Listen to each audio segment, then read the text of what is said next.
Assalamualaikum warahmatullahi wabarakatuh. Alhamdulillah. Alhamdulillahi rabbil alamin.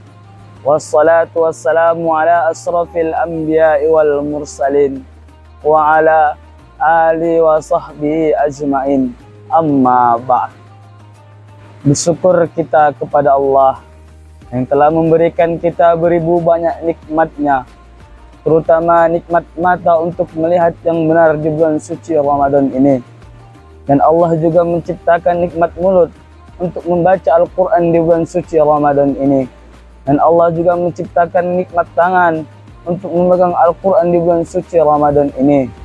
Salawat bertangkaikan salam kita hadiahkan kepada Nabi besar kita, Nabi Muhammad sallallahu alaihi wasallam, dengan mengucapkan Allahumma salli ala Sayyidina Muhammad wa ala ali Sayyidina Muhammad.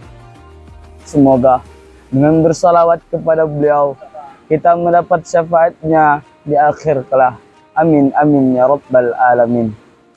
Para pemirsa yang dicintai oleh Allah Subhanahu wa taala, semoga kita diberikan kesehatan dari Allah Subhanahu wa taala dan diberi kebaikan oleh Allah Subhanahu wa taala. Semoga yang sedang sakit Allah sembuhkan dari rasa sakitnya di bulan Ramadan ini. Amin amin ya rabbal alamin. Di antara sikap yang harus kita hadirkan sebagai seorang hamba yang baik adalah bagaimana kita menjadi seseorang yang baik dan berbakti kepada orang tua. Harus kita memuliakan kedua orang tua kita. Mengapa? Karena ridhonya Allah terletak pada ridhonya orang tuamu, dan murkanya Allah terletak pada murkanya kedua orang tuamu. Allah Subhanahu wa taala berfirman dalam Al-Qur'an surah Al-Isra ayat 23. A'udzu billahi minasyaitonir rajim.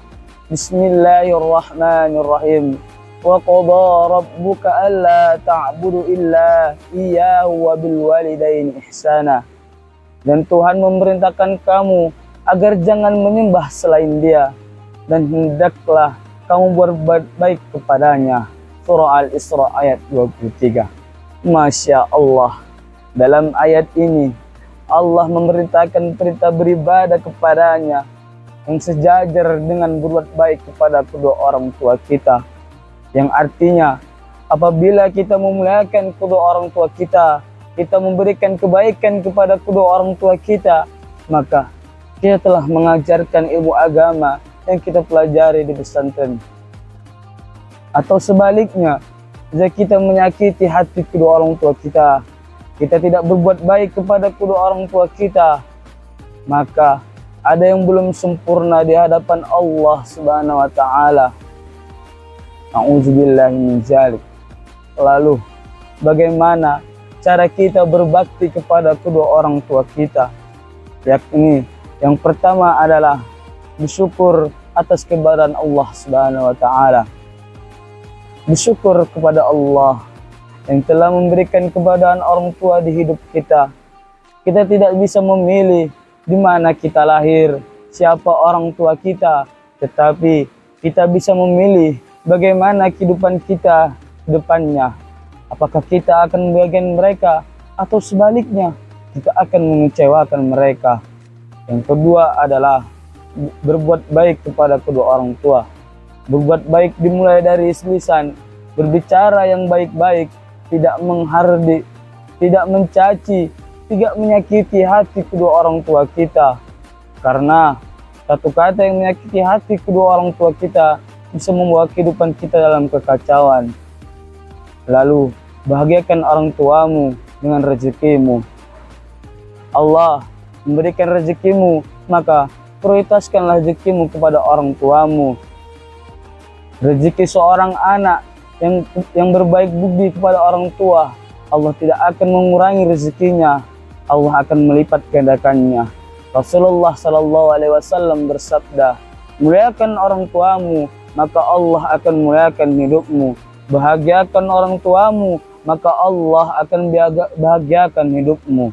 Nabi SAW juga bersabda, ingin masuk surga, maka bahagiakan orang tuamu, muliakan orang tuamu, berbuat baik kepada kedua orang tuamu. Yang ketiga adalah berbuat baik kepada orang tua yang telah tiada. Lalu, bagaimana cara kita berbuat baik kepada kedua orang tua yang telah tiada? Yang pertama adalah mendoakan mereka.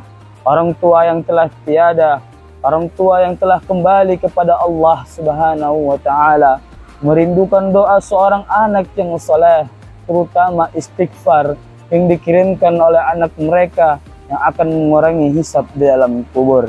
Yang kedua adalah menjalankan kebaikan orang tua di masa hidupnya, meneruskan kebaikan orang tua kita. Apabila selama semasa hidup orang tua kita bersedekah, berinfak, maka lanjutkan kebaikan itu. Apabila orang tua kita memiliki sahabat, kerabat, maka jagalah silaturahmi kepada mereka. Yang ketiga adalah bersedekah atas nama mereka. Orang tua yang telah tiada, orang tua yang telah kembali kepada Allah, merindukan sedekah yang dikirimkan atas nama mereka. Maka selama kita masih hidup, jagalah orang tua kita, berbaktilah kepada orang tua kita. Adapun dari kultum yang singkat ini adalah, jika kita tidak bisa membahagiakan kedua orang tua kita, minimalnya jangan menyakiti hati kedua orang tua kita, jangan menghardik kedua orang tua kita, jangan mencaci kedua orang tua kita, karena mencaci dan mengelaki adalah perbuatan yang berdosa kepada kedua orang tua kita di bulan suci Ramadan ini.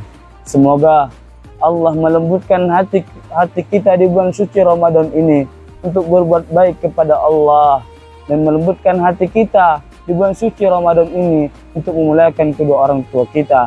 Amin amin ya rabbal alamin. Barakallahu fikum. Wassalamualaikum warahmatullahi wabarakatuh.